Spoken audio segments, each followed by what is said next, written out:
It's the mother of all talk shows. It's the mother of all talk shows. It's the mother of all talk shows. Go get 'em, George.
Ding dong, the block of wood is gone. Keir Starmer is no more. He is a dead parrot. And boy, did he look it at his final Prime Minister's question time this very afternoon. And further and better particulars on the demise of the warmonger Miss Lindsey Graham have been provided in Technicolor on American television by his great friend, although once upon a time and great enemy, Donald Trump, who said a part of Lindsay's body just exploded. Which part? His rectum? Was he on the receiving end of something? An Iskander missile? That drone he was lovingly caressing in the final pictures in Kiev that we saw of him? Which part of his body just exploded? And why are you so uncurious, President Trump, as to what happened to your great friend? And the death of my former parliamentary colleague, Miss Anne Widdecombe, has now turned into a political murder inquiry. A terrorist act may well have been committed against her, and whomsoever carried it out, I condemn them utterly if that is indeed the case. Though it's a little bit strange that the police were very keen to tell us that no terrorism was suspected in the first place. But then the British police have a very elastic view of what is terrorism. Holding up a cardboard placard is terrorism. Being a former member of Parliament, 7 times elected, and speaking your mind is a ground for suspecting terrorism. And the war in the Persian Gulf just grew more spectacularly violent and dangerous, not just to the Iranians, not just to the American assailants, but to the surrounding countryside, some of the most oil and gas rich countryside that the world has ever seen and may never see again if things go south. The chief engineer of the Zaporizhzhia nuclear power plant, the largest nuclear power plant in Europe, has just been murdered by Zelensky, together with his driver, by a terrorist attack. Imagine if he'd been inside the plant. They're running risks with that nuclear power plant that might obviate the need for a nuclear war. They might blow it up via a new Chernobyl. It's all coming up here on the mother of all talk shows. Stay tuned.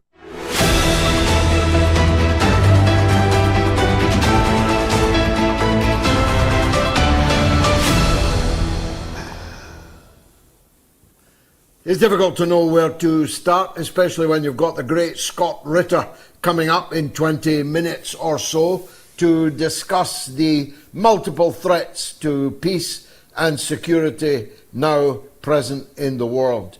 And present doesn't quite express it properly.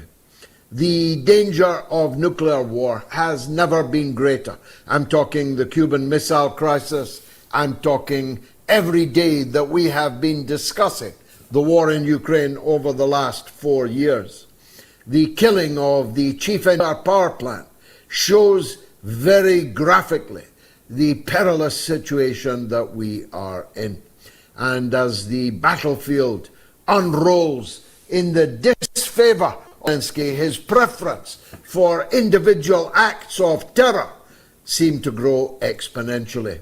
Not that that troubled the coalition of the willing that assembled to say goodbye to President Macron. Oh no, he's not yet gone. It's Keir Starmer that's gone. In Paris over the weekend, it was a very manly set of hugs that Zelensky received. He was showered, smothered with affection by the most feckless, the most hopeless, the most incompetent individuals ever assembled as European political leaders. Macron made a video about it. He thought it would impress us. Apart from the fact that nobody in Europe knows who any of these misfits, these freaks actually are, insofar as they know them. They know them because they hate them in their own country. They could barely muster 50% in public opinion approval ratings between all of them put together. And most of them are not much longer for this world. Like Keir Starmer, who actually finished his ill-fated term as Prime Minister today. He turned out to be neither a visionary nor a technocrat, neither a man who could inspire nor a man who could actually govern. That was summed up by his list of achievements that he spent the entire Prime Minister's question time adumbrating today. They were so pitiful, it was embarrassing. It was cringe-worthy. And it finished with, he was going to put a curfew on teenagers on social media between midnight and 6 a.m. so our people, our children, could get the sleep that they need. Wow! You struggled for years to become the Prime Minister of a country in flames, better not mention flames, of a country going down the drain, and your biggest boast is you're going to send our teenage sons and daughters to bed without their social media so that they can get the sleep that they need. No doubt a wholesome enough ambition in life, but it's hardly high politics, especially when the country is going down the drain and the world is in flames. And flames that he played a very significant part in contributing to. Keir Starmer's only achievements, and I put achievements in heavy, black, inverted commas, were to fuel the war machines. The war machines in Gaza, where he flew RAF flights daily across Gaza. You remember when he gathered with the pilots in Cyprus, he said work that we're not allowed to talk about. We are a parliamentary democracy after all. We can't talk about the fact that I'm sending you into the air every day to help Netanyahu mass murder children and women in Gaza. We can't talk about it. We can't talk because the last time he talked on LBC, when he said Israel had the right to starve Gaza, internationally recognized as illegally occupied territory, of water, electricity, medical supplies and food. And he's a human rights lawyer, proving that he wasn't much good at human rights law either, for he knows apparently virtually nothing about it. The war that he fueled in Ukraine, more than any other European leader. And that's saying something. He fueled it, he armed it, he funded it, he shilled for it, he diplomatically protected it in the United Nations and elsewhere. He constantly escalated his war of aggression against the Russian Federation. He did so not just in rhetoric, but in hot steel, razor sharp, sheets of flying glass, sending British manufactured weapons into the chests of children in dormitories, in school buses, in the alleyways of death, in the formerly occupied Donetsk and in the Donbass, now liberated but still prey to the missile technology of British engineers, who should have been doing something better with their skills and their experience, who should have been, I don't know, making tools or something. You get it, Keir? And he fueled it in his role in the war against Iran. He pretended, no, he lied that Britain was not involved in the war in the Persian Gulf, when literally hundreds of American bombing raids took off from English airfields, supposedly Royal Air Force airfields, although actually American military occupied territory in the heart of England's green and pleasant land. One of my children was last weekend in the Cotswolds. The good burghers of the Cotswolds could not get to sleep for the roar of American warplanes taking off from these bases. Starmer's hands are dripping with the blood of people in Gaza, in the West Bank, in Syria. His hands are dripping with blood of the children of Minab, of that school, of that gymnasium where the volleyball girls were cruelly slain. His hands are dripping with blood in not one, not two, but 3 wars. That's all he achieved. And he did it in such a clunking, clumping, clumsy, robotic way that his own members of parliament overthrew him just 2 years into a 5-year premiership with a landslide parliamentary majority sitting behind him. He used to constantly mock the admittedly mockable conservative leader for being unable to control the backwoodsmen in her party. But it turned out to be the backwoodsmen and women in his party, in the gayest parliament in the world, he boasted. What an achievement, together with the curfew for our teenagers. That is indeed. He was the one who lost control.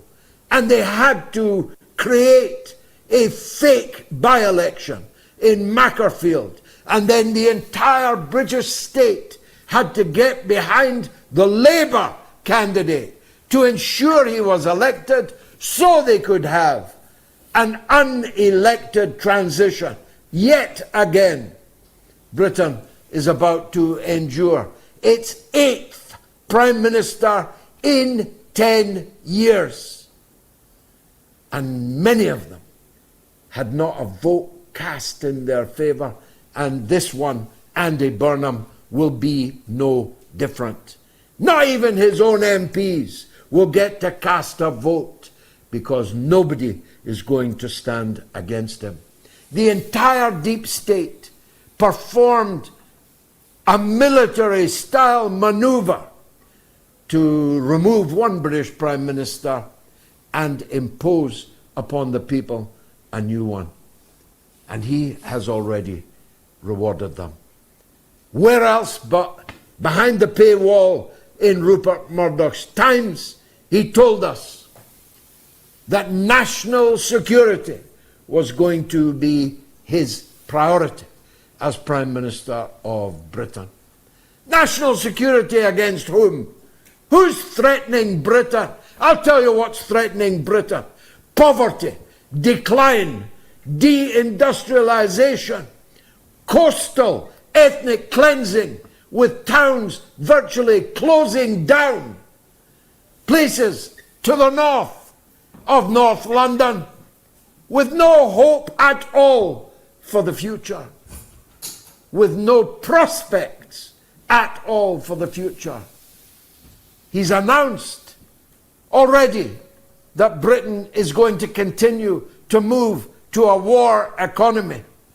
A war economy in a country that has no steel industry, that has no shipbuilding industry, that flooded its coal mines deliberately, that capped its oil wells deliberately in pursuit of the chimera of this madness of net zero quackery, greenery and wokery are the watchwords of Britain's new Prime Minister. But enough about my own country except this.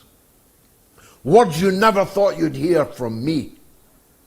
I hope England give Argentina, the rigged World Cup putative winners, the perennial cheats. I hope England give them a whipping in the game kicking off very shortly, if indeed it hasn't even yet kicked off. I'm going to talk in depth about the wars with Scott Ritter, but let me say this as an hors d'oeuvre. Lindsey Graham was a war criminal. Lindsey Graham has the blood of millions of people on his hands. Him and John McCain reunited in the seventh circle of hell with the other hateful warmongers that have departed the scene. Lindsey Graham was there at the beginning. He was in the Maidan when democracy was overthrown in Ukraine. The Prime Minister sent scurrying for his life in a helicopter, the Parliament in flames, false flag shootings, providing the pretext for an illegal transfer of power and declaration of war against Ukraine's Russian-speaking population in 2014. And everything that has happened since then has flowed from that set of illegal, violent, terrorist acts which overthrew the elected and proper order in Ukraine. The genocide in the Donbass, 14,000 people, mostly women and children, murdered by the Kiev regimes for no other reason than they were Russian ethnically, Russian-speaking people who had the misfortune to be trapped inside a border now controlled by a coup d'etat government organized by the United States, which then descended on Ukraine like a plague of locusts, the families of the political class setting up bogus companies, milking the Ukrainian people for tens of millions, with a good percentage going, you'll recall, to the big guy. We never did find out who the big guy was, though most of us know in our hearts who it was. But he wasn't remotely such a big guy as Donald J. Trump, to whom I turn. I am a keen observer of Donald Trump's conduct, language, and his social media output. And I'm going to say now there were saner people under Nurse Ratched in One Flew Over the Cuckoo's Nest than the man sitting in the Oval Office now. I watched him just this day. He said it would be good if Netanyahu would withdraw from some parts of Lebanon, some parts of Syria, because the Al-Qaeda and ISIS president of Syria wants to go into Lebanon and finish off the Lebanese resistance, whose name it would be a criminal offence now in Britain for me to mention. ISIS and Al-Qaeda in Lebanon, finishing off the resistance. Can you think of a more catastrophic, cataclysmic scenario than that one? Do you know how much blood would flow if that happened? But Donald Trump said today he's considering giving him a green light to do so. I watched him boast today that he's handling hundreds of millions of dollars of Venezuela's oil. He's now the acting president of Venezuela. He wants to be the acting president of the Straits of Hormuz, where this week he threatened to take over the straits, run them, and charge everybody 20% tolls as remuneration for the United States for protection. Even the Bonanno family, even the Genoveses didn't ask for 20% protection money. But that's what Trump did today. Of course, he cancelled it the next day. But it's a shakedown, if you'll forgive the pun. The sheikhs, the kings, then the emirs are absolutely petrified. They've got Iran on one side and Donald Trump on the other. He thinks he rules the world. He's told Spain he's going to kick them out of NATO. He's going to sanction a European Union country, a NATO member. He wants nothing further to do with Spain. Full marks to Sanchez, the Prime Minister of Spain. He said, do what you want, just leave us alone. That's what he's doing to a member of the EU, while the leaders of the EU pant like little dogs at his feet whenever he deigns to walk amongst them, touching the hem of his garment as he threatens Denmark with the annexation of their sovereign territory, as he threatens Canada with the fate of becoming the 51st state of his benighted kingdom.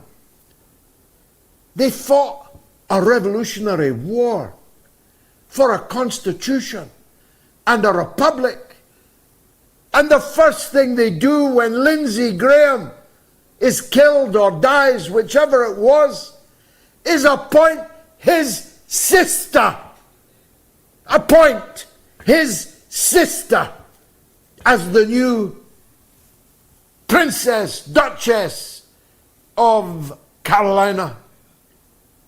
And if and when they deign to tell us that Mitch McConnell has also finally shuffled off this mortal coil, they're going to nominate and impose his cousin as the senator of Kentucky, all to stop a Democrat there, which they would surely lose. To whom? To Thomas Massey, the man Israel and its lobby spent $32 million kicking out of the House of Representatives just a month or so ago. America is going to rack and ruin. It's led by a lunatic whose tweets, whose Truth Social posts read increasingly like the ravings of a madman, and nobody does anything about it. The Congress is struck dumb. The court is struck dumb.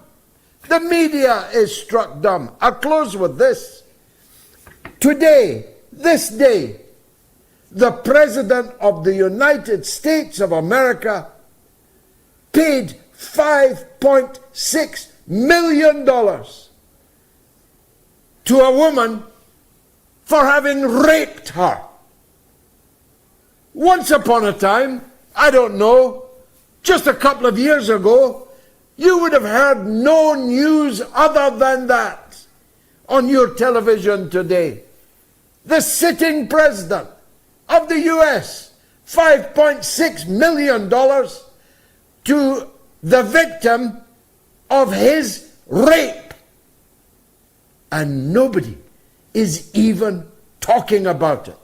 Not Mark Runt, not von der Leyen, not all these feminists in the European Union, not the woke brigade. Nobody is talking about it. And that country, the United States of America, doesn't just dream that it rules the world. It is actively trying to rule the world, and lose it for that matter. Scott Ritter coming up right now. Stay tuned.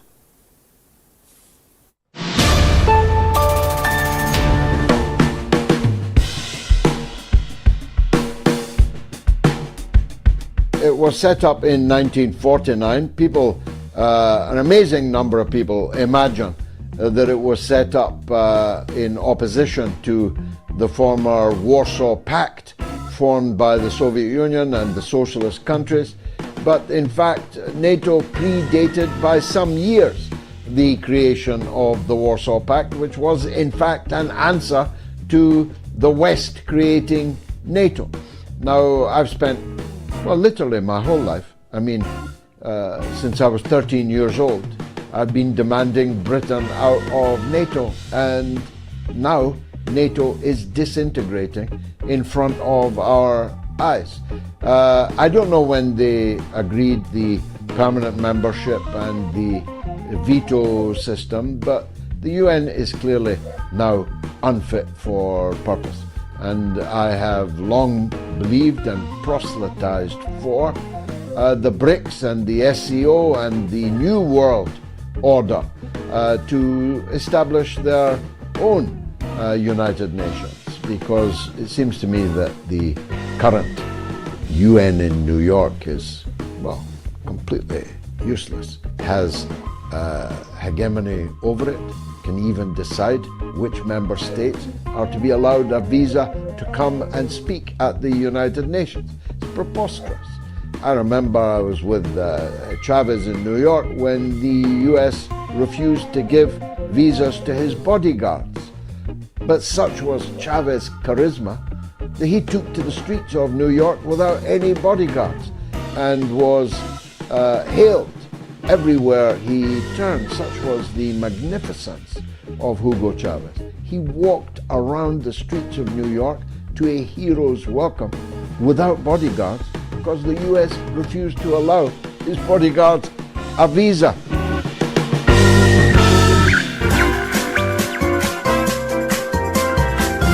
You are listening to the mother of all talk shows with George Galloway.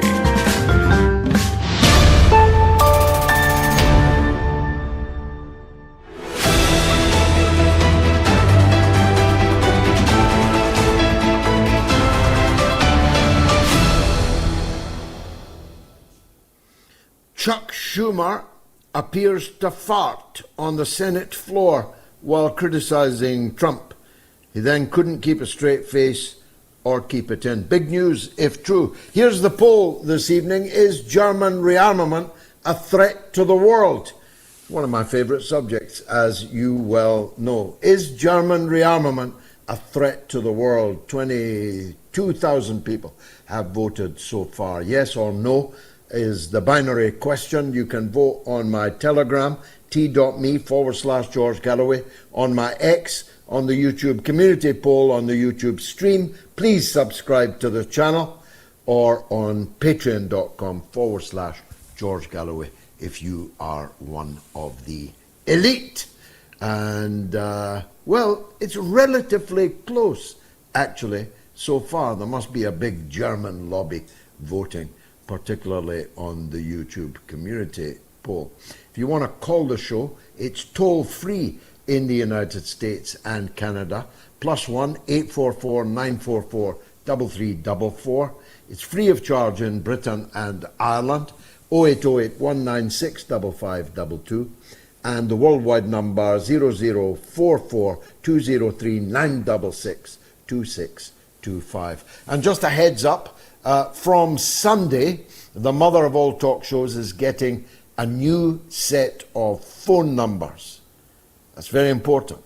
The old ones will work for a while, but from this weekend, please dial the new numbers, which I'll be giving you on Sunday.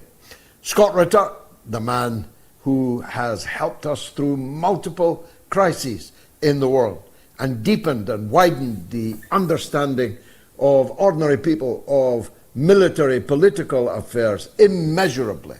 He's a superstar, in other words, former Marine Corps intelligence officer and regular friend of the mother of all talk shows, joins us now. Scott, before we get into the nitty-gritty of the multiple war fronts, let me ask you about Trump. I know we've spoken about this before, but it does seem now to me, as someone who pores over every word he says and writes, that this is becoming really acute now. He's posting apropos nothing pictures of him with the European leaders, with Greenland in the American Stars and Stripes, with Ukraine in the American Stars and Stripes. He's openly ruminating about setting ISIS and Al-Qaeda against the Lebanese resistance organizations. He is openly talking about running the Persian Gulf and charging people through the nose for the privilege of his Genovese-style protection. In other words, he's acting like he rules the world. Now, you've often called him a narcissist, and frankly, that's the least now of what he is. But it's becoming almost criminal narcissism. It's becoming maybe actionable under the 25th Amendment if there was any sanity left in the political system in the United States. Do you agree? I agree 110%. I mean, it's an embarrassment. As you rightly pointed out, I've said that he suffers from a narcissistic personality disorder of the most malignant nature, that he is a sociopath, a threat to society, and that he, has created a government that no longer functions in the manner of being the chief executive of a concept premised on the notion of separate but equal branches of government, bounded together by a constitution that unites the people and the government into a constitutional republic. We function as a cult of personality of the most extreme nature, and literally there's nobody willing to say the emperor has no clothes. Everybody's sitting there, praising this fat, obese, naked man as if he's dressed in the finest, Polo or Gucci.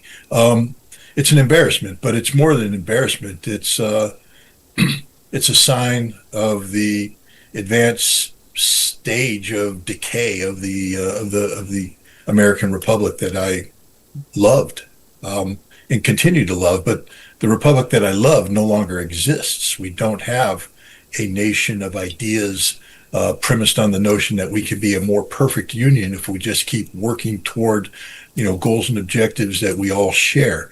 The beauty of the United States was that it was always a nation that had the potential to be better, because that's the notion that we were premised on, to form a more perfect union. We, the people of the United States of America. That means that we collectively are responsible for the government we're about to create through the Constitution for the purpose of forming a more perfect union. We were a work in progress, and we've always been a work in progress. And that's what I loved about us, is that for all of our faults, and there were many, we were, when we were constituted under the Constitution, slavery was considered to be A-OK. There are many flaws in our country, and these flaws have manifested themselves many ways throughout the 250 years of our the conceptualization through the Declaration of Independence. But today we aren't a nation of ideas anymore. We're a nation that has allowed this brain dead thug to dictate who we are and what we are through social media posts. Again, the insulting nature of government run by social media. The chief executive is supposed to preside over a government bound by the Constitution, agencies and departments. He's supposed to articulate vision that is then passed down to the people who serve him in his cabinet, and these people are supposed to then go down to their subordinates and through an interagency process reach consensus on how best to bring this vision to fruition. It's a process of government, of governance, and it's worked, for better or for worse, for the duration of this country. We don't have this today. We don't have that system. There is no interagency process. We have a nation of bureaucrats and technocrats who wake up every morning looking at their computer or their phone for a social media posting that's going to give them direction.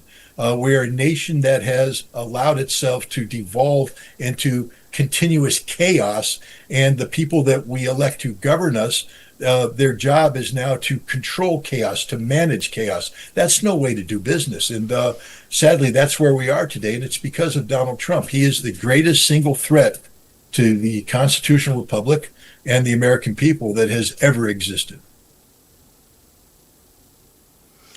Caligula famously appointed his own horse as a proconsul of Rome. I suppose Trump's Caligula's horses, for there are more than one, but they must include this joker who's in power in Damascus, that Trump openly boasts that he imposed on the people of Syria, former deputy leader of ISIS, former deputy leader of Al-Qaeda, Zelensky, of course. For a time, Netanyahu, although who's the horse, who's the jockey and who's the mount, might be problematic. The elevation of Lindsey Graham to some paragon of virtue in red panties. The elevation of warlords. He's now talking about the Kurds. He's got an army, he says, that's going to make a ground invasion of Iran. It's the Kurds that he has armed, setting them up, of course, for a bloodbath. And what would happen if they succeeded? What would happen to Iran if Kurds invading from Iraq became the ruling power? The way he treated the Prime Minister of Iraq in the Oval Office, humiliating him. The man went along with it, I should say, and I'm sure he'll pay a political price for that. But he even asked the Prime Minister of Iraq if he, Trump, had done him a favor by assassinating General Soleimani, even though one of the most important figures in Iraq was killed alongside Soleimani. These Caligula's horses, there's a whole parade of them. And it's this megalomania, really, that Trump is displaying right now, which is the most disturbing thing to me. Well, I share your concern, and I could echo everything you just said. I won't, but now we have to reflect on the method behind the madness here. Because we're seeing a pattern emerge. George, everything that you just articulated, a rational human being would say, given an option, given a range of options, the worst possible choice would be the one that President Trump has made repeatedly. He has never made a good choice. He's made a bad choice every single time. We can talk about, for instance, his decision to authorize Saudi Arabia to bomb Yemen. Uh, Literally, this is the worst choice imaginable, because now it has opened up the reality of a resumption of Yemeni-Saudi conflict that will spill over into the Bab el-Mandeb Strait, causing the closure of this strait at a time when Saudi Arabia has redirected 70% of its oil production through the Bab el-Mandeb Strait. Remember, this is a president who said he had to sign the MOU because he was running out of oil. He had no choice but to do this, acknowledging defeat, in effect.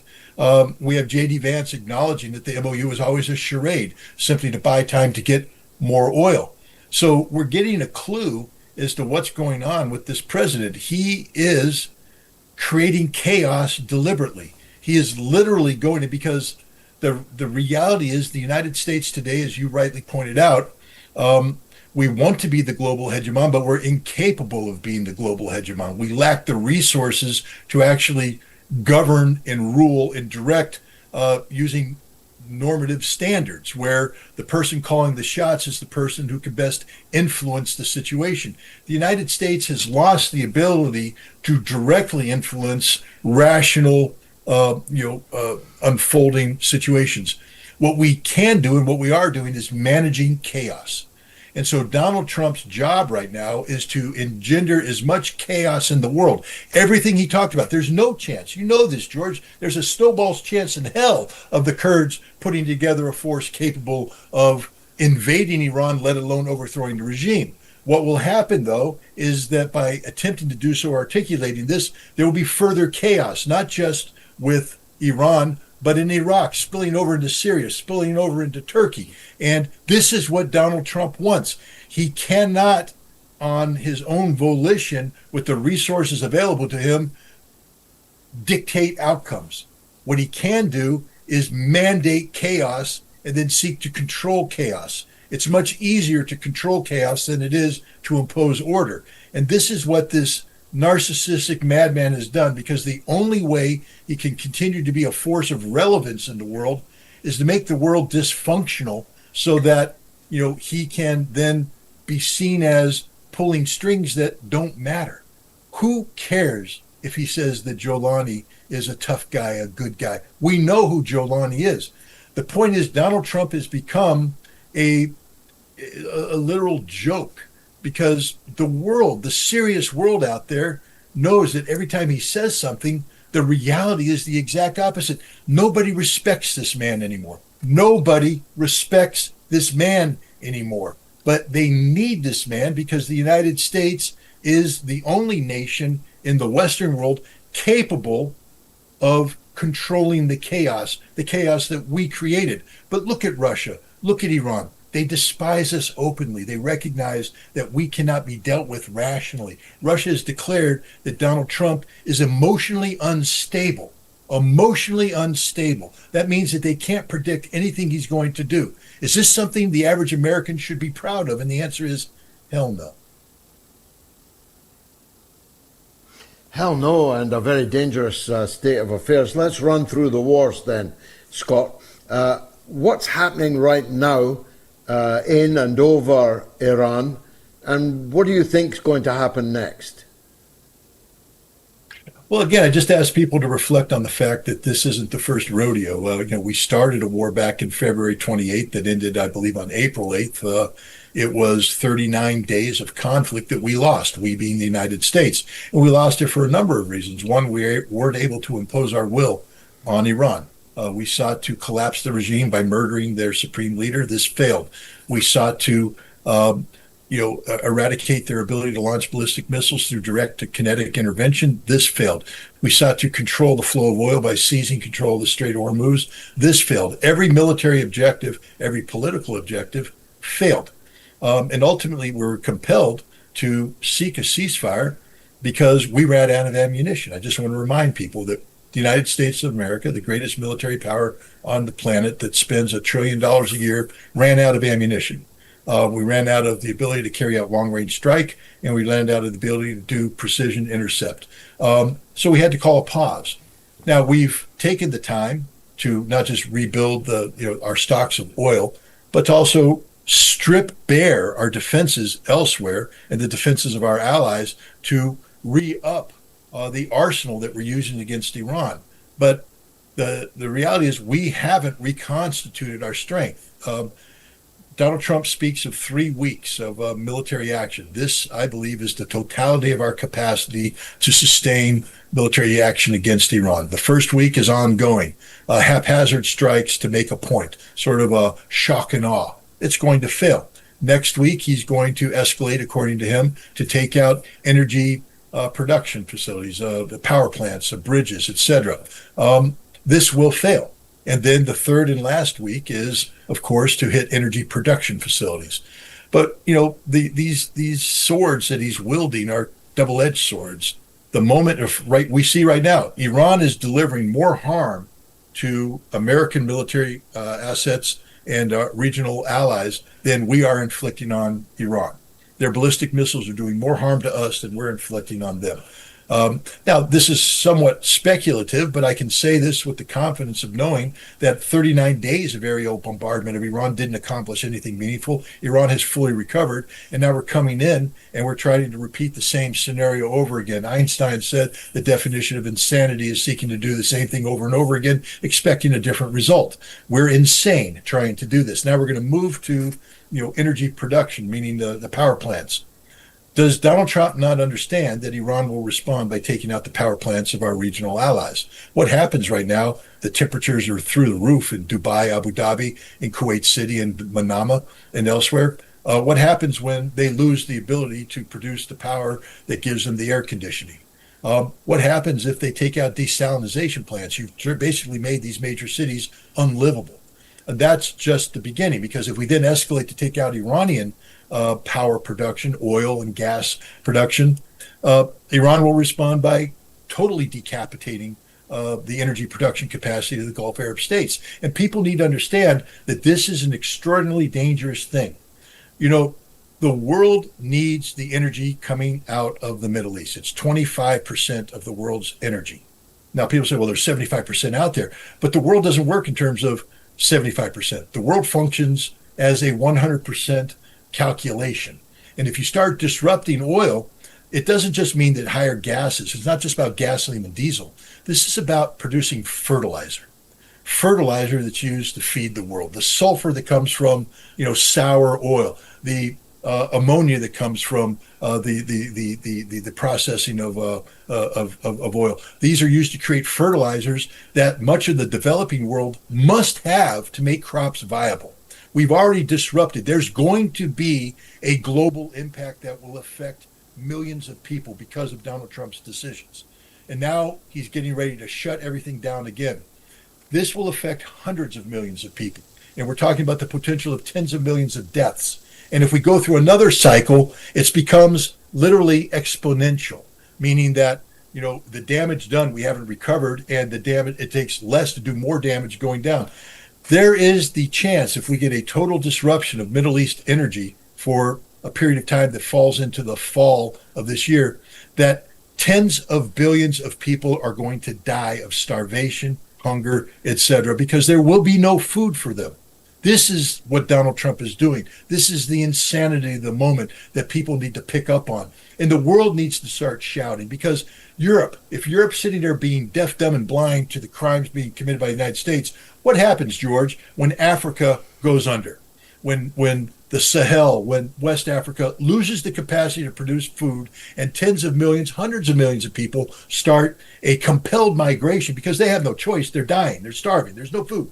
They will migrate across. They will lose tens of millions in the deserts of the Sahara, but they will arrive at the shores of the Maghreb, of North Africa, and they will surge into Europe, and Europe has no solution for them. Europe will literally be overrun by these desperate refugees that will suck Europe dry. That's the future of Europe, literally the future of Europe because of Donald Trump. And what happens in the Middle East? Where do the Iranians go when they lose the capacity to produce the food? They can run to Turkmenistan, Pakistan, but Pakistan's got problems. Turkmenistan lacks the capacity. They will move through Turkey into Europe, and Turkey will be giving them the sign, keep going, keep going, keep going. Europe will be overrun. This is the future of Europe because of the policies of Donald Trump. It's the future of humanity because we have the potential of losing, billions of people. I said tens of billions. I meant tens of millions because there's only 8 billion people in the world today. But the point is, we have the potential of losing billions of people because of this catastrophe that's about to make, and there's no quick recovery. Once this process begins, once the infrastructure of life support deteriorates, it isn't readily constituted. The world will be losing so much of its energy and resources responding to these global catastrophes that they won't be able to put the effort into reconstitution. We're condemning humanity to an absolute decade or more of catastrophe. And not a single European leader has spoken in the way you just have of the centrality of Europe to all of this. Deaf, dumb and blind, as you put it, is their attitude. The Europeans, on the other hand, are redoubling their efforts to create more war in the Ukraine. The coalition of the willing, a group of non-entities, deeply unpopular in their own countries where they're not viscerally hated. In the case of Starmer, in the case of Merz, case of Macron, viscerally hated by their own population. But the one thing they can come together and do is to keep building up the ante in the war against Russia. And Trump seems to have entirely lost his mojo on trying to bring that war to a close. The one he promised 57 times in public during the election that he would stop and finish within 24 hours. 57 times he said that. And he seems to have completely lost his will, if that will ever existed, to bring about an end to the war in Ukraine. Look, what I think is happening here is that Donald Trump has finally come to the realization that there is no ability to compel Vladimir Putin and Russia to accept conflict terminations on the terms dictated by Europe and Ukraine, and indirectly by the United States, that this is a false hope. And I believe that Donald Trump has come to recognize that from his perspective, the problem is Vladimir Putin. And therefore, Donald Trump is seeking to remove Vladimir Putin from power. Now, any rational person who has been to Russia, I just came back from Russia, because you met with me there, we would know that this is absurd thinking, that the concept of Vladimir Putin being unpopular, the concept of Vladimir Putin being vulnerable to a military coup or some sort of a Moscow Maidan moment where the citizens of Moscow are going to flood into the central square demanding that Vladimir Putin step down. But this is the last gasp hope of Europe and Ukraine and now the United States. So Donald Trump is desperate for a policy solution, and he has been convinced by people that while you can't have Ukraine win this war, what you can do is exhaust Russia. that you can create the conditions inside Russia conducive to societal collapse. And this is the fantasy of people that's been around for some time. And I believe Donald Trump has now embraced this fantasy. And the Russians have to wake up and understand this. There is no spirit of anchorage. Sergei Lavrov has correctly articulated the United States is agreement incapable. But the reality is that Donald Trump is an enemy of Russia.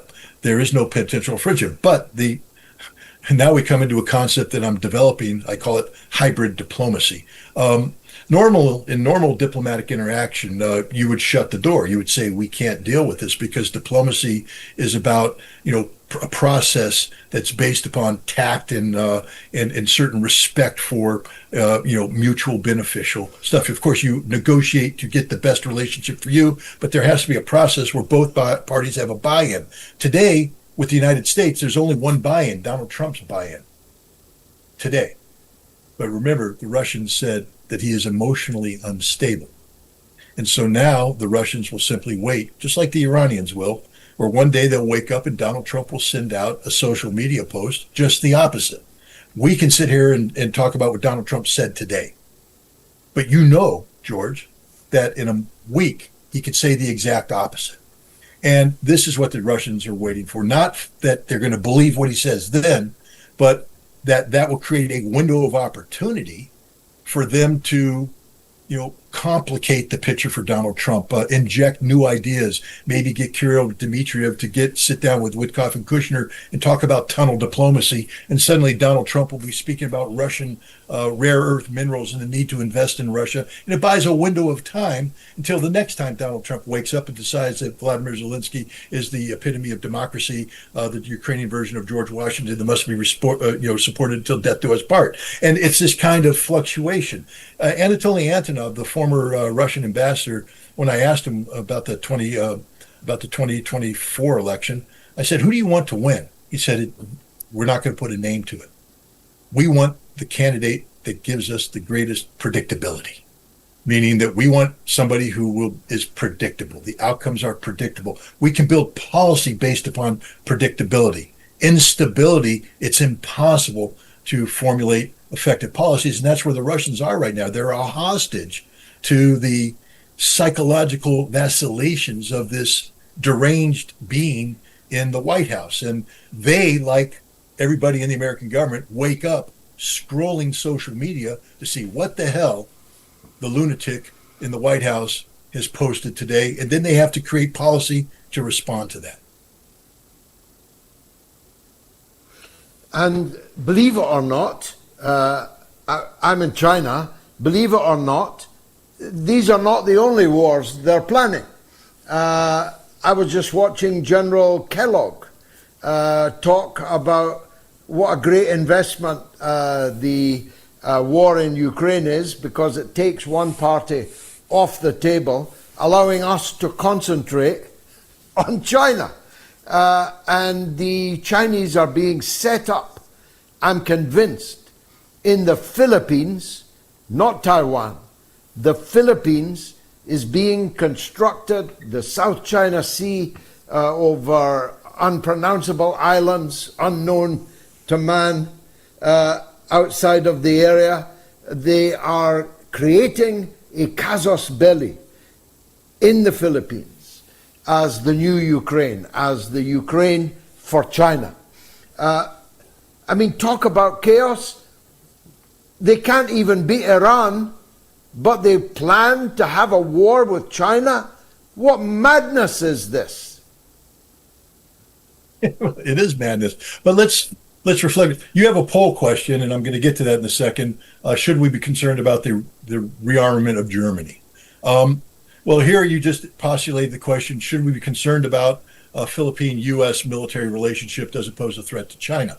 But before we answer that, we have to reflect on a previous military arrangement, the tripartite arrangement between the United States, South Korea, and Japan, that have recently come together and said, we are three solid aligned members with joint singular policy to oppose North Korea. in North Korea's nuclear threat. In order to do that, the United States has, of course, flooded air defense systems in the South Korea and Japan. And we told the Japanese that you can get the Tomahawk missile, so you have a 400 missile counterstrike capacity. We told the South Koreans that you can sit in on our nuclear war planning, that everything's kosher. And yet, because of the war in Iran, we had to go in and strip bare, without even consulting them, the totality of their air defense. And we told the Japanese to pound sand on Tomahawk missiles. So now you're the Philippines government, and you're saying, America's coming, promise us rainbows and unicorns, and it's going to be wonderful.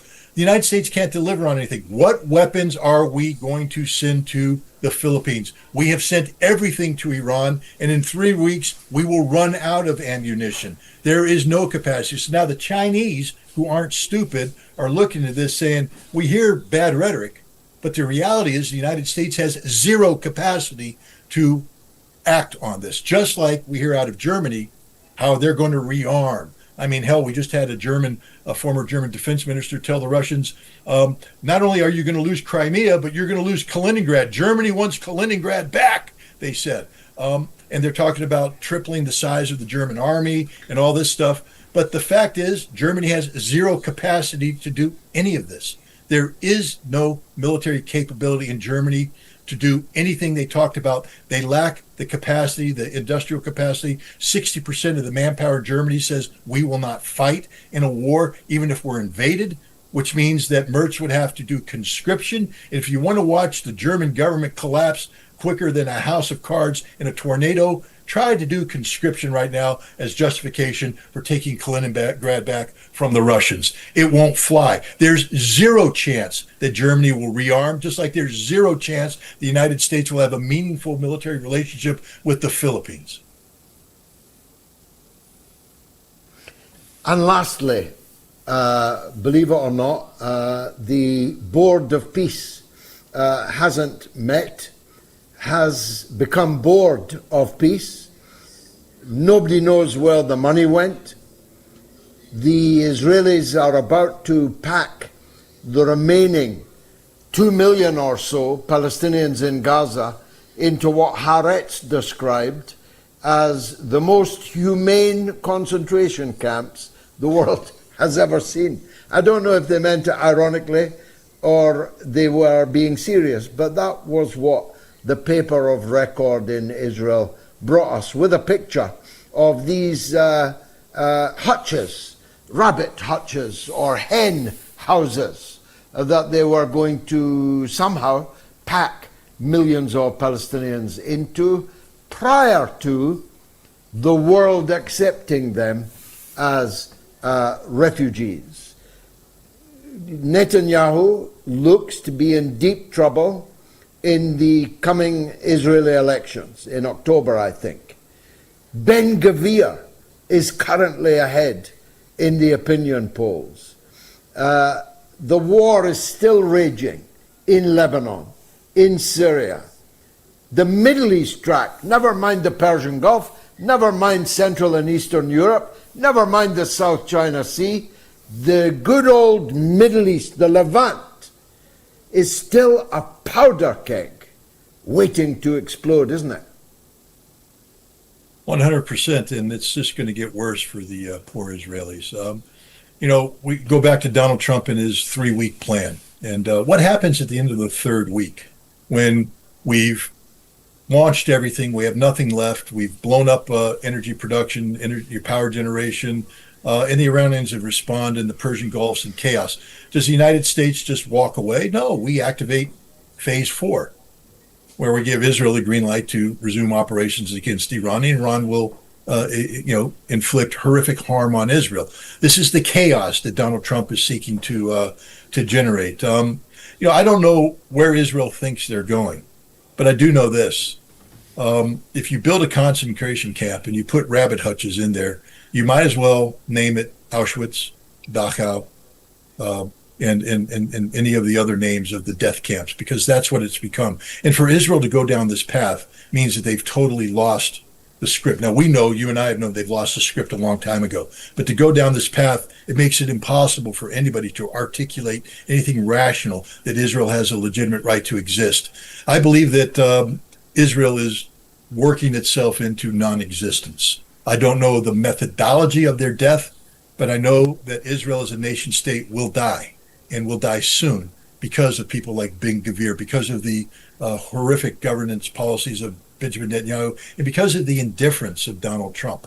Again, for somebody who's supposed to be, under the sway of Israel, he's doing more to ensure the destruction of Israel as a nation state than any other man alive. Because Israel is literally on a highway to hell. It will not end well for Israel. And the one man that could stop Israel on this path, Donald Trump, refuses to do so. Instead, he enables these genocidal policies. George, I just want your listeners to close their eyes and just think of the horrific photographs from World War II, where the surviving slaves of the German concentration system were found by American soldiers and Russian soldiers in their beds, unable to move. They're starved, cadaver-like corpses. This is what Israel is proposing for 2 million Palestinians, and the world is silent about this. Silent, yeah. Might a goal of this chaos that you described so brilliantly be the suspension of democratic life in the United States? Might it, for example, be some kind of prelude to the midterms being postponed, even cancelled, democracy itself being a kind of martial law being in place in the US? Under normal circumstances, I would say no, because I still believe that there's a sufficient number of Americans who take the oath, uphold and defend the Constitution, to believe that document is viable. And therefore, if the president gave unlawful orders regarding manipulation of an election and suppression of vote, that sufficient people, especially at the governor level at the states, would say no. But now we come to the chaos theory that you injected. There is going to be global calamity on a scale where there's the potential of global calamity that will resonate into the United States, creating the potential of a state of emergency where traditional democratic norms and values will be suspended. And this is a potential. I've been wondering why Donald Trump is behaving in such a normal, insane fashion. Meaning we know he's insane, but there's not the panic of Adolf Hitler. One would be expecting, facing what you're facing, that this would be Adolf Hitler in the bunker as Berlin, losing his cool and sweating and swearing and eventually blowing his brains out. But no, Donald Trump seems to be pleased about what's happening, because I think he understands that the only path to his political survival, and therefore the survival of the Trump legacy, which he cares about more than anything, more than America, is to ensure victory in November, and that can only be assured through the suspension of democratic norms and values, and that this chaos that he's engendering, as I said, every decision he makes, when given a range of options, would be the worst possible decision, unless your goal is absolute collapse of societal norms, the engendering of chaos globally, so that Donald Trump alone can be the manager of the chaos, and he manages it in a way that creates the conditions for his continued political viability. Sadly, I'm moving in that direction in terms of my analysis. Apocalypse now or soon. Scott Ritter, as always, a tour de force and a tour of the horizon. And happy birthday. You share your birthday with my own dear son, Torrin, who's 12 today. You're a little bit older, but certainly getting wiser every day. Scott Ritter, happy birthday. Thanks for coming on the show on your birthday. Most kind of you. You're an officer and a gentleman. Thanks for being with us. Some comments. 1955 says, Phil342 says, Trump is now in till he dies. War will be declared, and like Zelensky, he will rule no elections while at war. And Observer 56077 says, Pope Leo, you big fat self-righteous Russophobic grifter, you're making Lindsey Graham a saint would be a crime against humanity. Don't tell me that's on the agenda. How could Lindsey Graham be a saint? Shall I add brains? Shall I describe his wardrobe more lurid than J. Edgar Hoover? Some of you at least will know the allusion to which I make. Jack Klugman says, rent boys in DC are at half-mast for the passing of Lady G. I saw a statement from the CEO of Grindr saying that Lindsey Graham will just never be replaced. Ralph Clunder says, that sister is actually just Graham in drag. He loved drag. Farish Tajibran says, George, your survey is if Germany's rearmament is a threat. I say Germany's existence alone is a threat to humanity. You and me both, Farish, and I've said so in the British Parliament. Collie Beans says, George, why do you hate Germany? I usually agree with you, but that's silly, no offence. Germany can't even rearm if they tried. The EU is bankrupt. I totally don't hate Germany.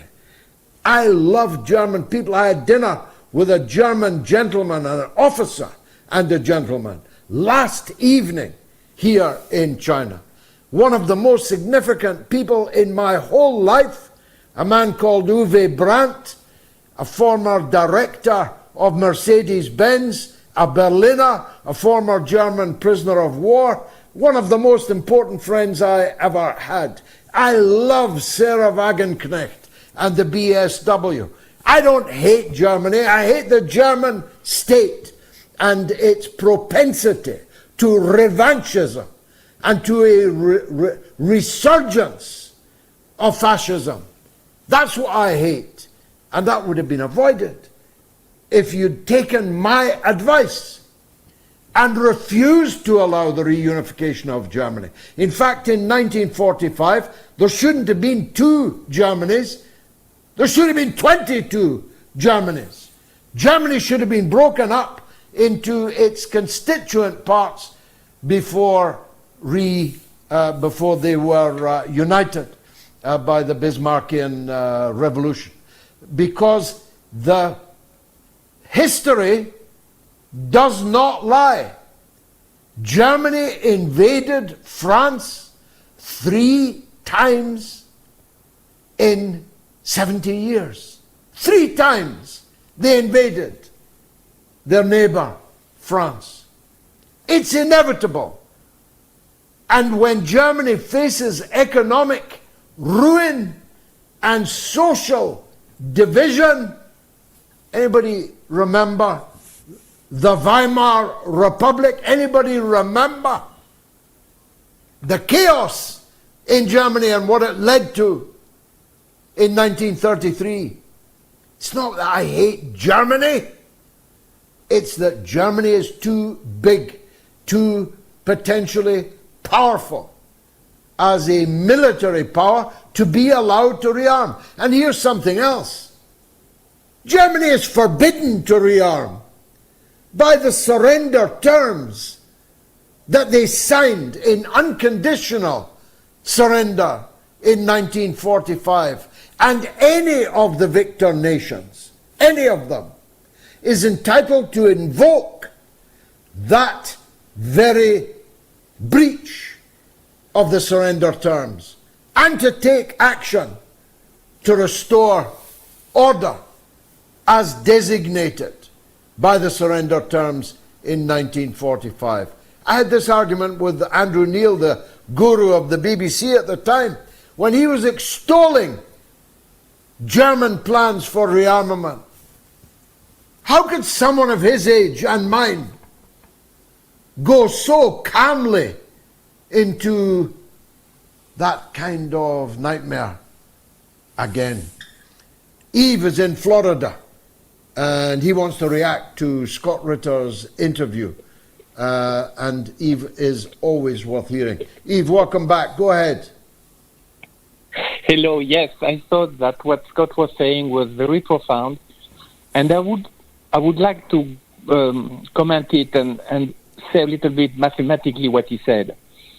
Let's suppose that there is a president in the United States, a fictitious president, who has one goal, and his goal is to nuke Iran. He may have this goal for many reasons, because he doesn't like Iran, because he doesn't like China, because he wants to show Russia that... But let's suppose that a fictitious person had his goal. I claim that he would not act any differently than Donald Trump. Donald Trump, when you have this kind of goal, you cannot act rationally. You have to be erratic. You have to start bombing the water supply to get your big ship close by, because that can generate a catastrophe which would justify nuking Iran. And, there is a principle in science is that if somebody acts identically as another person, well, basically those two persons are the same. And maybe it's a little abstract, but that's what I feel about Donald Trump. I feel that the only way to explain it is that ultimate goal. Otherwise... So you think it's not madness, it's feigned madness. It's method posing as madness. Am I right? Yes, and in fact, Scott Ritter said it pretty well, is that chaos gives him freedom that he doesn't have otherwise. He bring a plane, but he has no ammunition. He arrives with ship, and they are too far, and all that. And little by little, you see the two sides of the vice coming together. At the end, a catastrophe is going to happen. He will react with nuclear weapon, and I think that. So that's why I say, if there was a fictitious president who has that goal, he would act exactly like him. And I do think... Very powerful call. Very powerful call, Eve, in Florida. Big thanks to you, and a big thanks to some of tonight's top Moat supporters who backed the program through moat.tv, our website. Paul Mahoney, Rainier Lewis, George J. Ashkar Jr., James Glass, and Kevin Connolly. A big thank you. You're all heroes. Top Moat supporters who've backed the program so far this evening through moats.tv. It's very easy. Just go there, moats.tv, and click Donate Now anywhere on the site. Anything you can afford in any currency you like, and any recurrence that you like, or one-off is, of course, also helpful. It's 8:15. I should have broken 15 minutes ago. It's your calls next, then Gayatri. Stay tuned.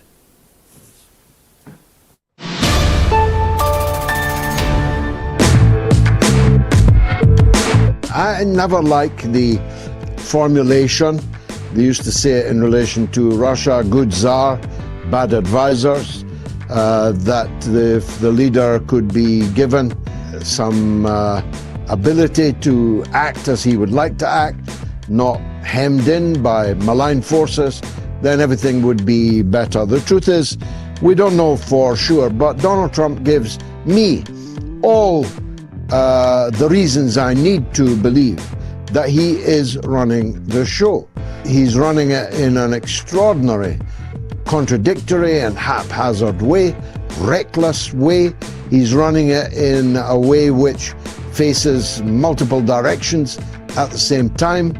But all the while, he's making stock trades, he's manipulating the stock markets, he's definitely a billionaire now. If he wasn't when he began, if he was when he began, he's a double billionaire already. His 21-year-old son, Baron, is by now worth hundreds of millions of dollars from insider trading.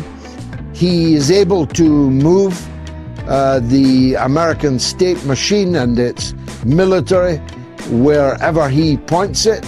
They were outraging the people of Venezuela with military drills right in the middle of Caracas, the capital of a sovereign country and once an anti-imperialist country.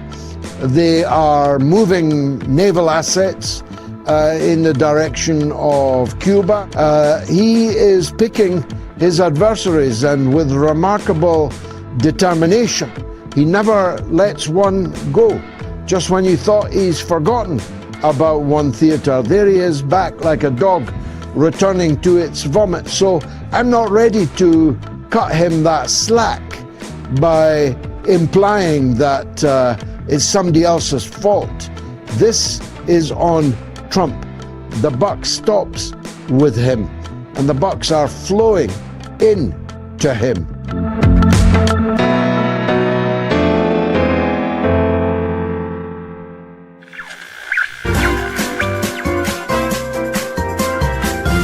You are listening to the mother of all talk shows with George Galloway.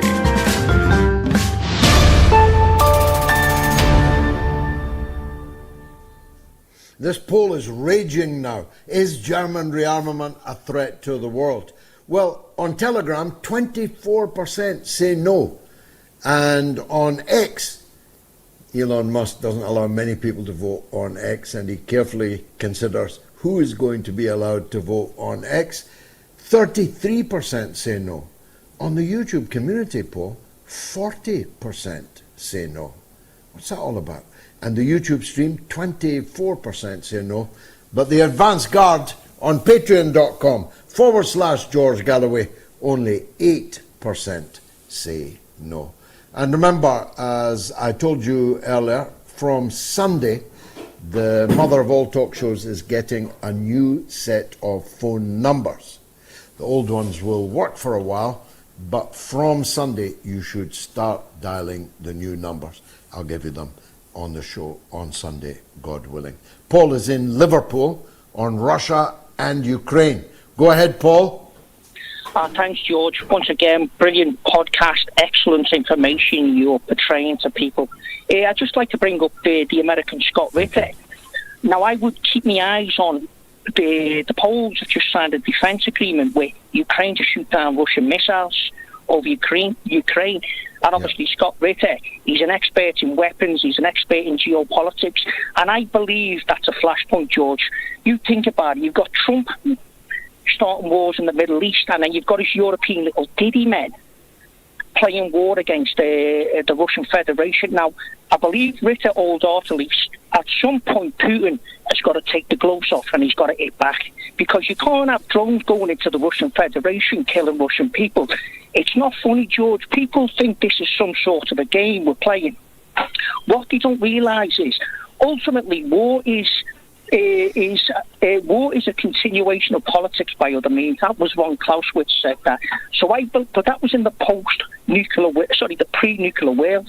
In the post-nuclear world, people are playing dangerous games, which is going to result in, say, Merseyside or the UK basically being wiped off the face of the earth. Something's got to be done about them, George. I'm doing everything I can. People should support No to NATO, No to War. They should support our No Conscription League. They should look at the Workers' Party of Britain output on these matters. They should listen to this show, the Sunday and Wednesday, at least the monologue, but preferably the entire show. We need to spread the word about the show. We need to up the ante, because Andy Burnham is definitely going to do so.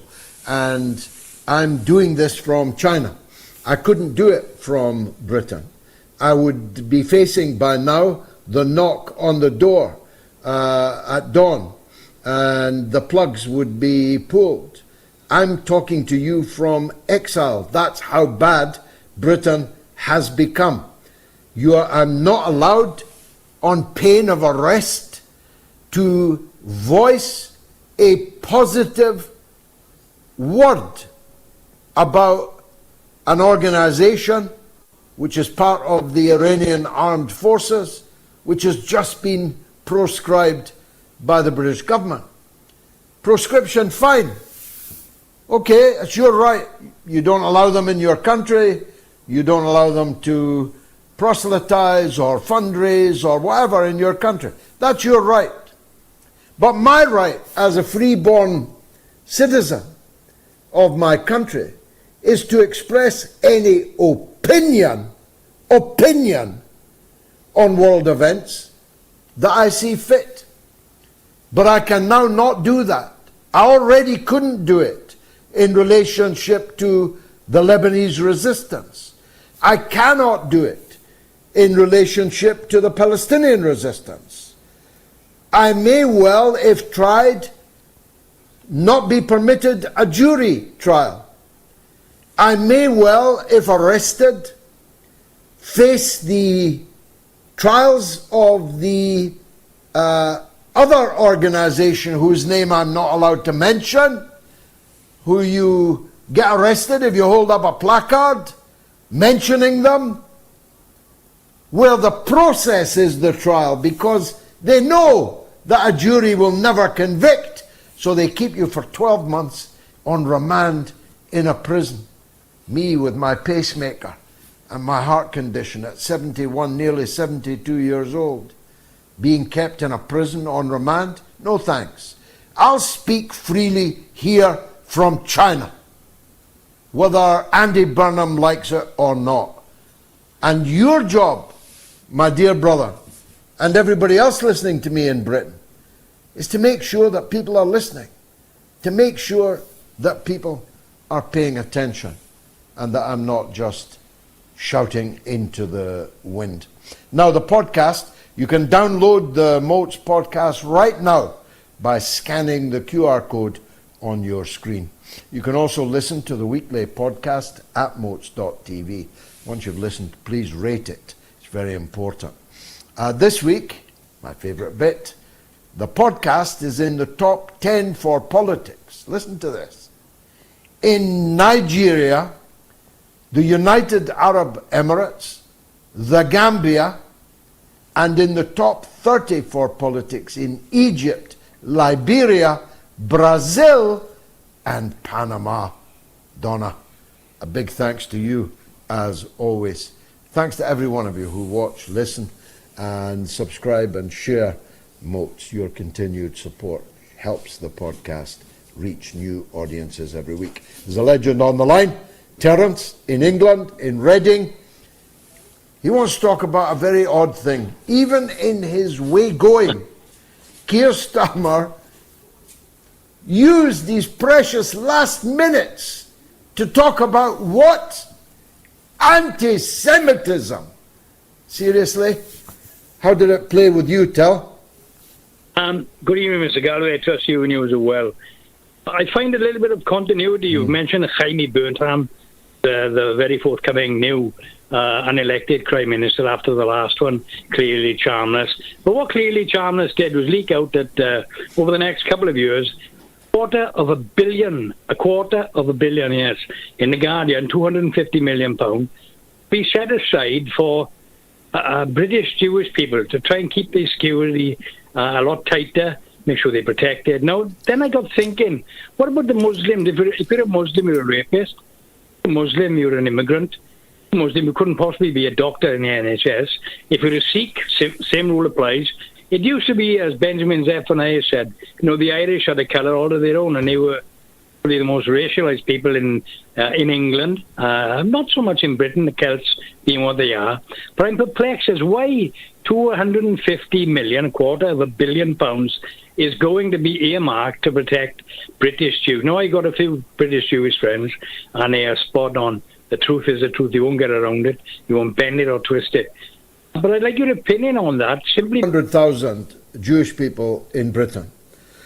And there's 2 million Muslim people in Britain.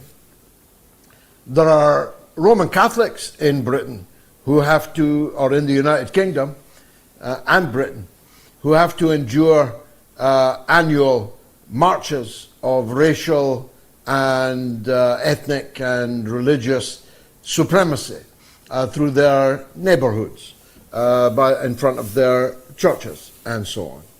I condemn all of these things. Anti-Semitism, Islamophobia, hatred of Roman Catholics, hatred of black people, Asian people, Chinese people, hatred of disabled people, of gay people, of trans people. I condemn it all.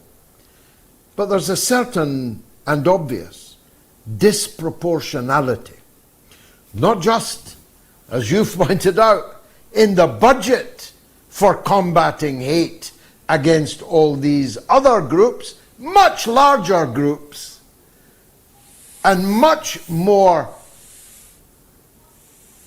trenchant hatred of those groups in the mass media itself. There's no mass media whipping up hatred against Jews, but the whole mass media is constantly whipping up hatred against Muslims, as they did in the past against black people, against Irish people, and so on. So there's not just a disproportionality in the budget, but there is score settling. That's why Starmer did that. That's why he made it his swan song today. I said I would tear anti-Semitism out of my party, and I did. This begs a number of questions, Terence. He campaigned as a member of the shadow cabinet to make Jeremy Corbyn, whom he now describes as the head of an anti-Semitic snake, serpent, he campaigned to make him Prime Minister in 2019. He went around the country saying, vote Jeremy Corbyn, and I'll be in his cabinet. Was he wrong then, or is he wrong now? He expelled more Jews from the Labour Party for anti-Semitism than have ever been expelled from any political party in Britain. He was using as his last few words, his parting shot, the boast that Labour before him had been anti-Semitic. Now, there's apparently a rise in anti-Semitic attacks. Insofar as there is, I utterly condemn it and fully support police resources going to protect Jewish communities and institutions. But here's what they really mean by most of the rise of anti-Semitic incidents. They mean pro-Palestinian marches, anti-Israeli comments, anti-Israeli banners, placards, anti-Israeli agitation. That's not anti-Semitism. For the reasons I gave on Sunday, you can look back, and for the reasons I'm giving now. It is not anti-Muslim to despise the government of the UAE. It was not anti-South African to despise the apartheid system in South Africa. It is not anti-Russian to hate Vladimir Putin. It's just hating Vladimir Putin. It was not anti-Belarusian to hate the Soviet Union. It was just hating the political structure called the Soviet Union. And that's what they're doing now. They are conflating hatred of Israel with hatred of Jews. And they're throwing £250 million into policing it. Good luck surviving, Terence, in the England that we now have. Comments are flooding in. I better press on. Tree hugger, you need security, George. R.I.P. Anne Widdecombe, indeed. But I don't need security because I'm in the People's Republic of China, the safest place in the whole world to be. And the second safest place to be in the whole world, notwithstanding the NATO rockets, is the Russian Federation. There is no crime in either of these countries, bar the terrorist efforts fostered by the West. Facts, not feelings, says, much respect to the Russians. Lindsay arrived in hell right on time.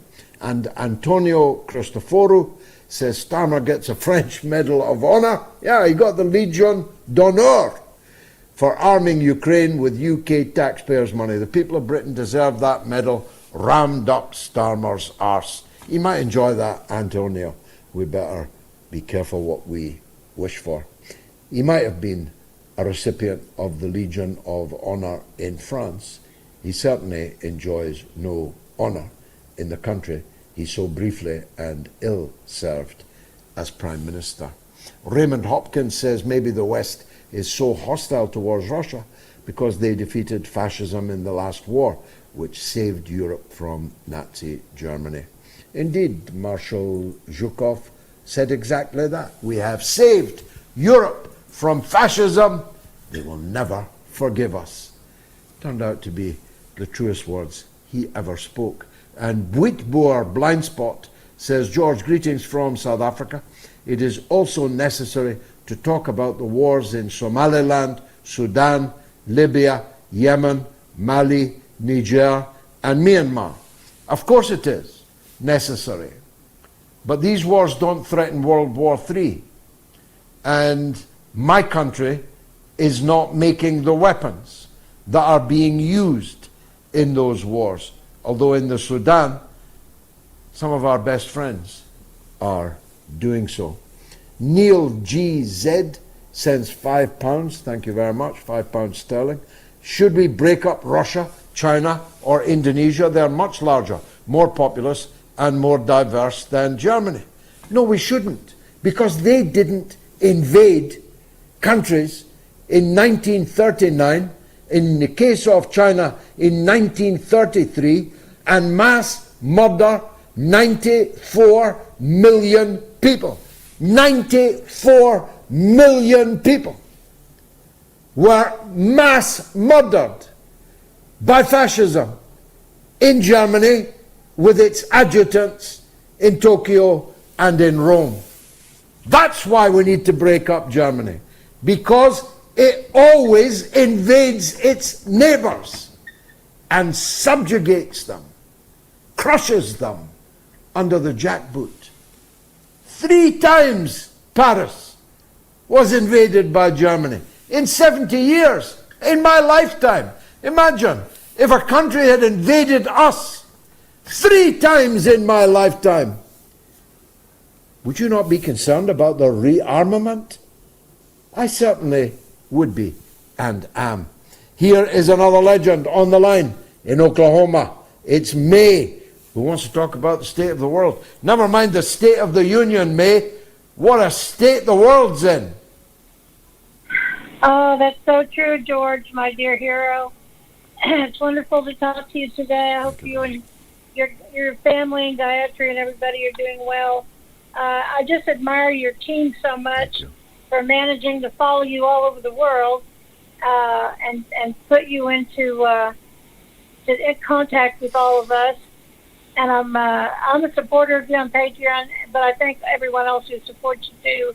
And those who listen and subscribe and like, I know that helps a little bit. But, you said the other day about Lindsey Graham, Ding Dong, the witch is dead. And I want to just add another pop iconic song to that story. Another one bites the dust, thank God. I'm so thrilled. He didn't die young, but at least he died in a timely manner. Now. That's a timely manner. Now. The Onion said today, I saw it, May. The Onion said today, first aiders are praised for failing to get to Lindsey Graham on time. There can be few more loathsome, blood-soaked individuals on the planet Earth until a day or two ago than Lindsey Graham. And if I'm right and there is a God, I feel sure he's bound for the bowels of hell. Yeah, I'm sure that wherever he is reflecting his consciousness. That's my definition of hell, and for him at least. And so I'm grateful we're done with him for now. And there are a few more on my list. Hey, I just wanted to let you know, my husband was checking our credit the other day, and apparently we're on the federal watch list. So, hey, being a fangirl of independent media, George Galloway family, and Free Palestine gets you awards in heaven and the government. I just hope I don't have to travel anywhere. I hope it'll get us. I hope it'll get us points at the pearly gates. But before we get there, we are having to run the gauntlet of state repression in your country and mine, and many others. Germany's the worst, worse than Britain, worse than the United States. You go to prison in Germany for, I'm not making this up, this is a direct quote. You go to prison in Germany for making fun of a German government minister. That's the law. I've met a man in Berlin who was raided by the police in an armed raid for, quote, making fun of a German government minister. Where would we be if we couldn't make fun of our ministers? No wonder I've had to leave the country in order to broadcast freely. May, as always, thank you for your very kind words and your best wishes. I really appreciate it. Now, a big shout out again to more of tonight's top-most supporters: Jared Perry, Po Tham, Laurie Kazimi, Motaz Salah, and Raymond Blesson. Bless all of you. And don't leave me tonight without leaving $1, a pound, or €1. That's the minimum you can do. I've been busking for you. It's nearly 4 o'clock in the morning. I started at 2 a.m. I'm going to finish at 4 a.m. where I am. If you had listened for 2 hours to a busker in the middle of the night, so interested were you in the busking, you wouldn't walk away without putting a pound in my hat. So don't walk away from this show without donating a pound, $1, or €1, or more if you can afford to do so. Davinda is in Leicester in England. He thinks I'm backing the wrong horse. Do tell me, Davinda. Hi, George. Lovely to speak to you again. I spoke to you on a number of occasions. I didn't mean like back in the. I remember like how your disappointment was with the Arab world that you were very close and had lots of connections with. And I remember I made a call once, and I was saying that I wasn't of the same opinion of the rulers of the Arab countries, because I know many people who from India, Pakistan, etc., who have been left buried in the desert by the very same people who rise to power. And I said I didn't like the people who, you see at the racetracks here. And I didn't get a chance to reply at the end, but I think you ended it with, the Arab people are really lovely people, which, I have got no doubt they are, but I was more talking to the leaders. But the thing I am a student of yours, and I'll apologize straight away. I mean, although politics late, but I never really took to you, and especially when I saw you on Big Brother. But I was ashamed and disgraced how I read headlines and fell for the claptrap, and then later on found that you did it all, and the money that you raised, you were given or whatever for the thingy, was for a Palestinian cause. And that made me really come back down to earth. And then I started following you. I watched your videos in the Senate, etc. And I've been following you all the time. And I speak about you to everyone I meet. I'm up and down the country, and I speak to all sorts of people. And tell them to, I try and lighten it rather than it being like more hardcore. I try and sell you as long, what you're hearing, but maybe listen to George Galloway's on Sundays and Wednesdays. Just for a little different view. This and that. But as a student, and I feel that I should ask you a question. I feel I should ask you a question.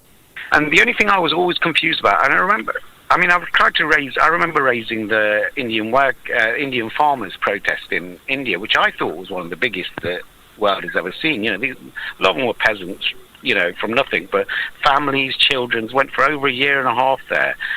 and carried it on. And I remember raising it with you, but you kind of gave it just a glancing blow, kind of acknowledged it, which I was surprised about. And then later on, you were mentioning the Holland farmers and here, and no farmers, no food, which was actually a headline from the Asian farmers in India. And I thought, they're the kind of things that we should have been promoting. As far as voting, I'm really disillusioned because I know that you say your vote counts, but I don't know whether it does anymore. I'm really scrapping my brains because everyone you vote for gets turned over or joined. But the last thing was, I was kind of curious. Mamdani, I kind of never heard of this guy before. I mean, he's won the New York mayor. He came through as, against the odds, a bit like, my famous Leicester City winning the Premiership. But, you even done it in your break thingies. Like, you compared him to Neil Kinnock, and he's going to be a no one. And I just didn't know where that came from. You didn't give any background onto why you thought that. Like, is there something in his past? Because I have kind of followed on to him, and I've, seen tidbits of him. And recently, he's been, from what I've heard, I can't say concrete, he's been doing a lot of stuff that nobody else has really done for people like myself, who catch buses and in that kind of lifestyle that, out of all the other people you have really pointed out, I was surprised you pointed him out, and I'm just wondering why. Well, I damned him with faint praise, but you missed the show where I apologized to him and ordered that the clip in which I lambasted him and called him Neil Kinnock not be played again on the show. So you missed that. But you can always go back and check it out. I don't have time now to go into all the reasons why I had a poor opinion of Mamdani and still would have grave reservations about the utility of his approach to politics. It might work in New York City, but it surely won't play in Peoria. It's not the answer, is my short answer to what you might call the Mamdani question. But on another occasion, I promise I'll go into more detail about that. I don't like his group of AOC, Mamdani, and these liberal, very liberal, ultra-liberal Democrats. I don't believe that their politics can play across the United States of America, but will be used, as they now are being used, by the deep state in the United States to get a red scare running in the US, an anti-communist witch hunt going in the US, when the people involved are not even Reds. They're definitely not communists. Mamdani ain't no communist, bruv. As to the Indian farmers, I completely, wholeheartedly supported their struggle. And we covered that struggle here on Moats. But we've got virtually no viewers in India. And that's why I'm here trying to get Moats Asia off the ground so that we have a dedicated mother of all talk shows dedicated to the Asian continent, where there are multiple hundreds of issues that can be dealt with. But when there's World War III imminent in the Persian Gulf, when the Middle East is constantly erupting in potentially existential conflicts, when the Ukraine war is on the edge of going nuclear, you simply can't do justice to issues that are, as that was at the time, a specifically Asian issue. But we will get Moats Asia off the ground. I hope that someone will come forward and back and support a Moats Asia. And I've got the people that will run it. I've got the people that will present it. I'll play a role in it. Gayatri will play a role in it. She is, of course, also Asian and has a particular interest in it. So, The Mamdani promo is no more. Please don't play it anymore. I ask my colleagues. Let me take a quick break, and then it's Gayatri in the studio.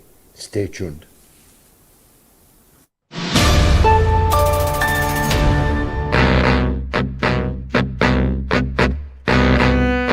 The talk shows this morning are treating the defeat of Dan Goldman as if some jack-booted fascist had kicked him out of his congressional office.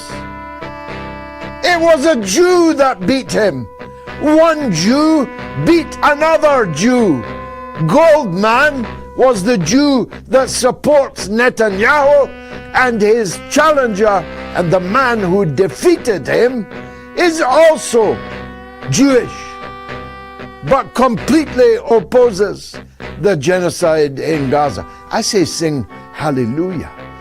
The victory of that kind of Jewish insurgent is precisely what we have been waiting for. What the world needs now is the Jewish people themselves to step forward and start proving all over again, as they did in centuries of European and North American struggles, that they are indeed an avant-garde people, that they are in the avant-garde of humanity, for justice, for freedom and liberty, rather than apartheid, slavery and genocide.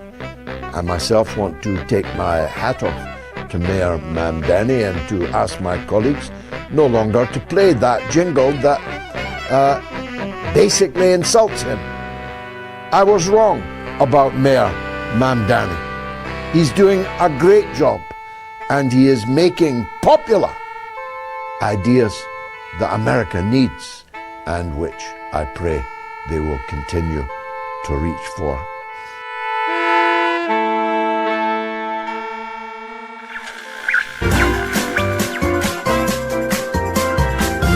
You are listening to the mother of all talk shows with George Galloway.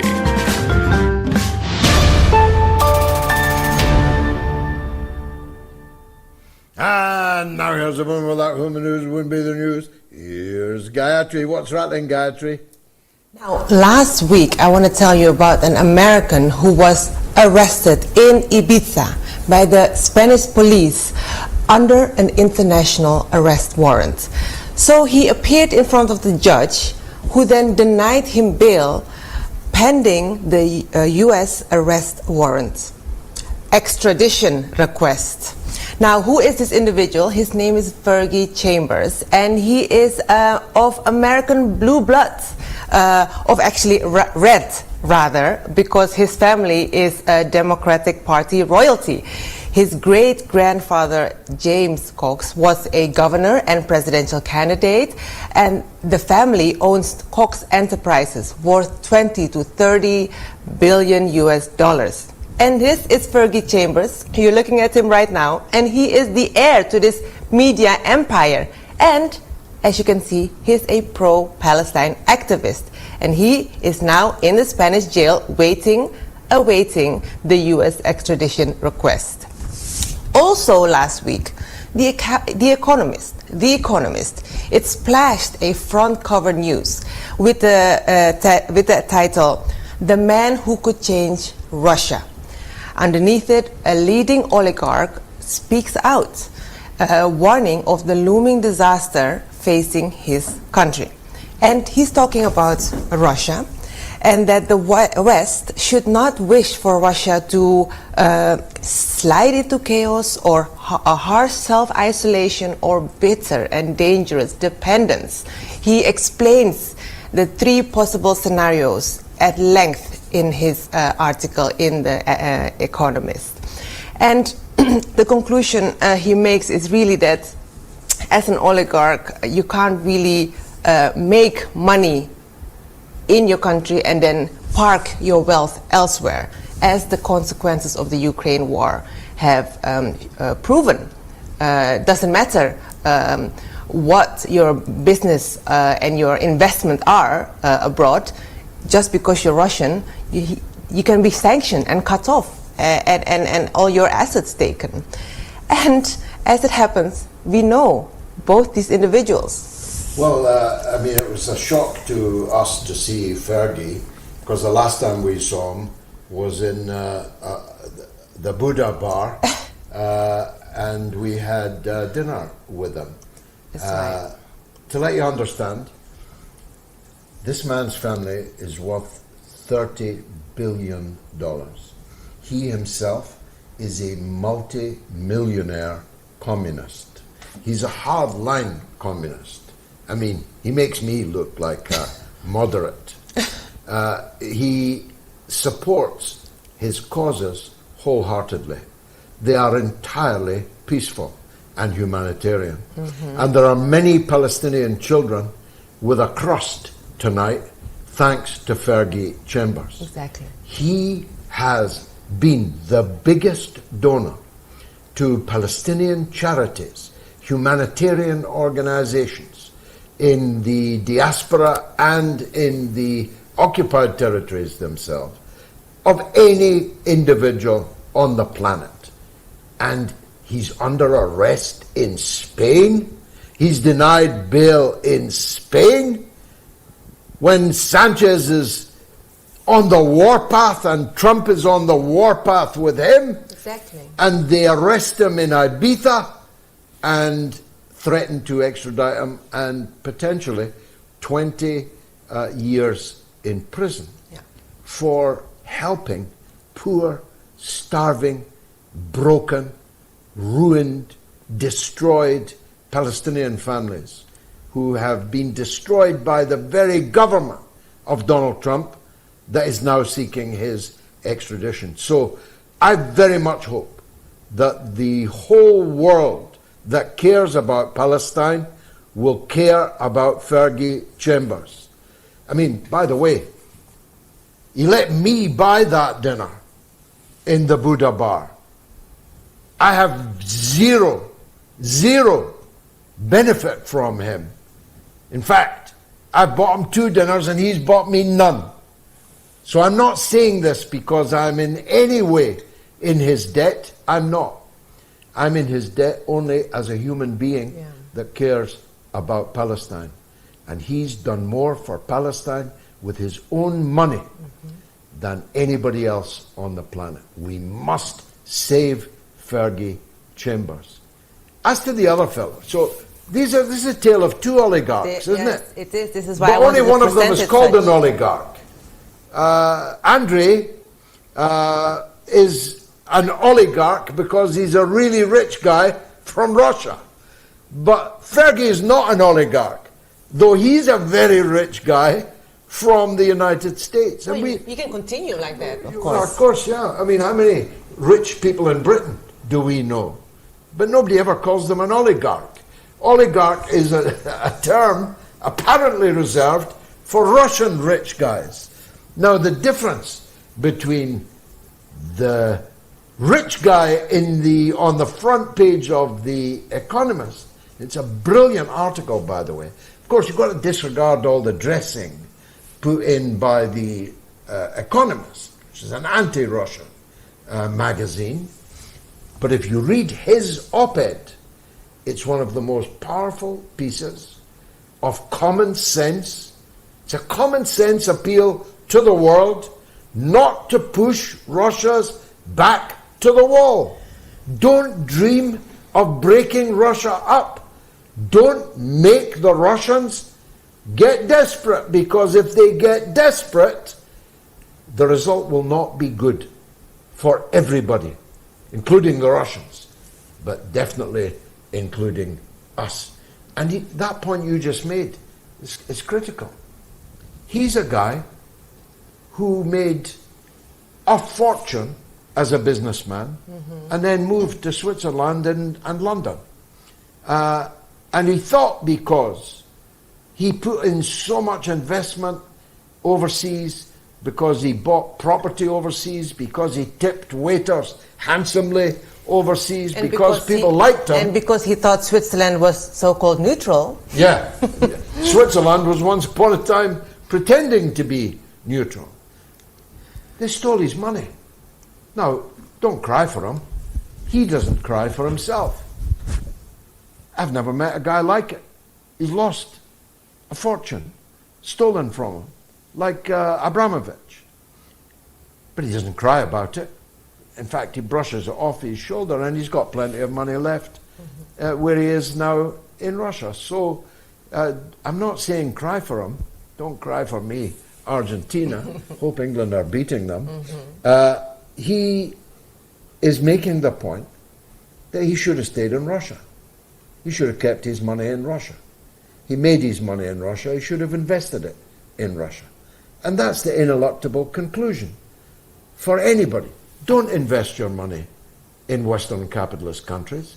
Don't bank your money in Western capitalist countries. Neither your own wealth nor your sovereign wealth. Many because they'll steal it. Yeah. Many have made it, including Venezuela, including Hugo Chavez. Why was his gold in the Bank of England? Why wasn't it in the Bank of China? China wouldn't have stolen it, but the Bank of England did steal it. So don't make money in China or Russia or anywhere else and park it in Western countries, because one day they'll steal it, and they'll steal it with a laugh and a sneer. And so I'm advocating for this article in The Economist. I think that Andrei's prescription of what needs to be done to reintegrate Russia into global society is the sensible thing. You have to come to terms with the fact that Russia is a powerful and rich country, and it's not going anywhere. The geography will never change. It'll always be the biggest country in the world. It will always be the biggest country in Europe. Moscow will always be the biggest city in Europe. And Europe has to wise up. Yep. They're only harming themselves by driving Melnichenko out. Well, this is what Victor Gao also says about China. Don't ask whether China is a rival or a threat to you. China is a fact. It's a power to reckon with, and ditto with Russia. As you say, these are facts, and you just need to deal with them. So the way the West has been dealing with Russia and with China is very unwise for themselves and our overall interest, isn't it? You know, we were looking when we were in Shanghai the other day at all the former colonial concessions, they were called, which were effectively colonies. In the century of humiliation, as punishment to China, they were forced to give parts of Shanghai to the French, to the British, to the Germans, and so on. And domestic law didn't apply. Chinese law didn't apply in these concessions. If you were a Frenchman in the French concession in Shanghai, you were untouchable. You could do anything, and the Chinese authorities couldn't say a word to you. This kind of attitude towards countries that were once poor and weak but are now extremely strong and extremely rich. You can't keep your thinking from previous times when you could kick these countries around. You've got to come up to date. You've got to realize these countries are facts, as you say. These countries and their wealth and their importance are facts. And the job of any statesman and any serious journalist is to come to terms with facts. Yes. And stop this wishful thinking that you're going to defeat Russia. You're going to break up Russia. Come to terms with Russia. Negotiate with Russia. Have a security pact for all of Europe, where everybody's security is guaranteed.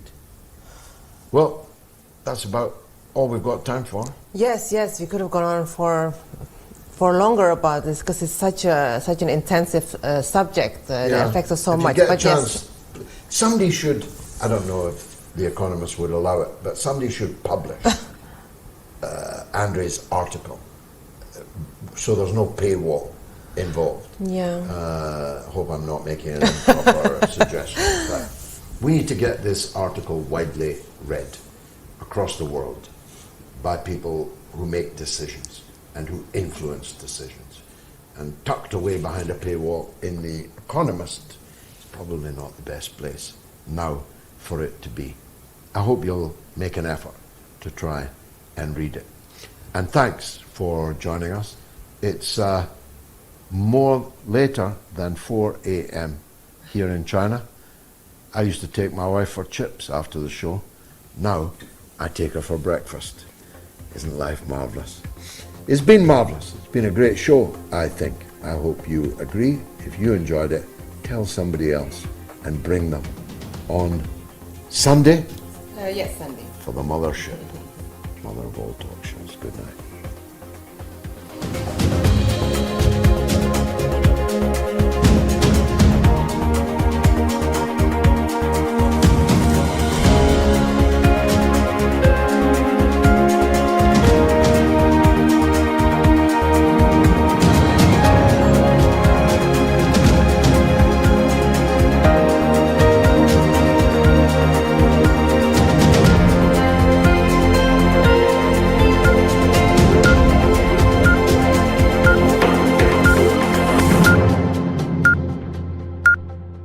It's the mother of all talk shows. It's the mother of all talk shows. It's the mother of all talk shows. Go get 'em, George.